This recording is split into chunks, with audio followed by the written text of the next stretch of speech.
Welcome to the channel How to Guide. In this tutorial, we'll show you how to add a white background to your picture using Canva. First of all, select the image that you have already uploaded. Make sure that the image has its background removed. Otherwise, you cannot see the white background on your subject.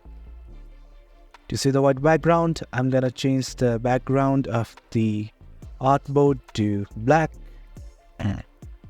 Simply select the image, hit on Edit Image, and scroll down till you find Shadows. Click on See All and select Glow. Now, again enter Unglow and you can see the controls.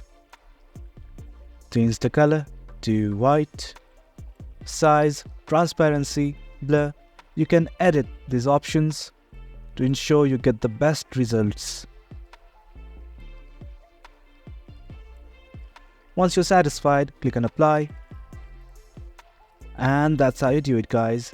That's how you add a white background to your image. For more informative videos like this, do remember to hit like, share and subscribe. Thank you.